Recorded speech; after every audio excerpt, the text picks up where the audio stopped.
ಜಮ್ಮು ಕಾಶ್ಮೀರದ ಪಹಲ್ಗಾಮ್ನಲ್ಲಿ ಹಿಂದೂಗಳ ನರಮೇಧಕ್ಕೆ ಸಂಬಂಧಪಟ್ಟಂತೆ ಉಗ್ರರ ಅಟ್ಟಹಾಸಕ್ಕೆ ಮತ್ತೊಬ್ಬ ಕನ್ನಡಿಗನನ್ನ ನಾವು ಕಳ್ಕೊಂಡಿದ್ದೀವಿ. ಬೆಂಗಳೂರಿನ ಮಧುಸೂದನ್ ರಾವ್ ಮೃತ ಕನ್ನಡಿಗ ಅನ್ನೋದರ ಐಡೆಂಟಿಫಿಕೇಶನ್ ಆಗಿದೆ. ಜಮ್ಮು ಕಾಶ್ಮೀರದ ಪ್ರವಾಸಕ್ಕೆ ಅಂತ ಹೋಗಿದ್ರು, ಸುಂದರವಾಗಿರುವಂತಹ ಜಾಗ ನೋಡ್ಕೊಂಡು ಬರ್ತೀನಿ ನಾನು ಅಂತ ಹೋಗಿದ್ರು. ಹೋದವರು ಬಂದಿದ್ದು ಮಾತ್ರ ಶವವಾಗಿ. ಆಂಧ್ರದ ನೆಲ್ಲೂರು ಮೂಲದವರು, ಆದ್ರೆ ಕೆಲಸ ಅರಸಿ ಬದುಕು ಕಟ್ಕೊಂಡಿದ್ದು ಬೆಂಗಳೂರಿನಲ್ಲೇ. ಹೀಗಾಗಿ ಇವರು ನಮ್ಮವರೇ ಅಂತಾನೆ ನಾವು ಕನ್ಸಿಡರ್ ಮಾಡಿದ್ದೀವಿ.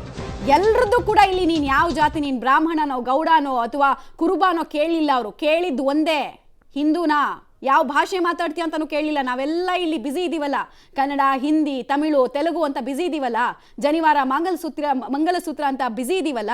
ಆ ಟೈಮ್ನಲ್ಲಿ ಅವರು ಕೇಳಿದ್ದು ನಮ್ಮ ಹತ್ರ ಒಂದೇ, ಹಿಂದೂನಾ ಮುಸಲ್ಮಾನ, ಕಲ್ಮಾ ಬರುತ್ತಾ, ಕಲ್ಮಾ ಓದೋದಕ್ಕೆ ಬರುತ್ತಾ, ನಿನಗೆ ಖತ್ನ ಆಗಿದೆಯಾ, ಇಷ್ಟೇ ಕೇಳಿದ್ದವರು, ಇನ್ನೇನೂ ಅಲ್ಲ.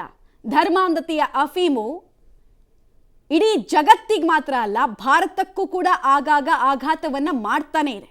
ಮತ್ತೊಂದು ಗಾಯ ಇದು. 26/11 ಮುಂಬೈ ಅಟ್ಯಾಕ್ ಆದ ಬಳಿಕ ಇನ್ನೆಂದೂ ಈ ರೀತಿ ನರಮೇಧವನ್ನು ನಮಗೆ ನೋಡೋದಕ್ಕೆ ಸಿಗೋದಿಲ್ಲ ಅಂತ ಸರ್ಕಾರಗಳ ಆಶ್ವಾಸನೆ ಕೊಟ್ಟವು.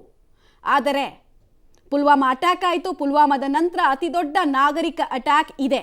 ಅಲ್ಲಿ ಸೇನೆ ಮೇಲಾಗಿತ್ತು, ಇಲ್ಲಿ ಜನರ ಮೇಲಾಗಿದೆ. ಈ ಕೆಲವರೆಲ್ಲ ಅಲ್ಲಿ ಬಂದು ಬೀದಿಗಿಳಿದು ನಾವು ಇದನ್ನು ಖಂಡಿಸ್ತೀವಿ ಅಂತ ಹೇಳ್ತಾ ಇದ್ದಾರೆ. ಇದೆಲ್ಲ ನಮಗೆ ಸಿಗುತ್ತೆ, ಮಾನವ ಸರಪಳಿ ನೋಡೋದಕ್ಕೆ ಸಿಗುತ್ತೆ, ಶರಬತ್ತನ್ನು ವಿಧಿಸೋದು ನೋಡೋದಕ್ಕೆ ಸಿಗುತ್ತೆ, ಪ್ರತಿಭಟನೆ ಮಾಡೋದಕ್ಕೆ ಸಿಗುತ್ತೆ. ಆದರೆ ಪ್ರಶ್ನೆ ಇರೋದು ಇಷ್ಟೇ ನಮ್ಮದು, ಇಂಟರ್ನಲ್ ಆಗಿ ಸಪೋರ್ಟ್ ಇಲ್ಲದೆ ಇದಾಗಿರೋದಕ್ಕೆ ಸಾಧ್ಯನಾ? ಈಗ ಅವ್ರು ಬಂದ್ರಪ್ಪ, ಗಡಿ ದಾಟ್ ಬಂದ್ರು, ಅವ್ರಿಗೆ ಇಲ್ಲಿ ನೆಲೆ ಕೊಟ್ಟವ್ರು ಯಾರು?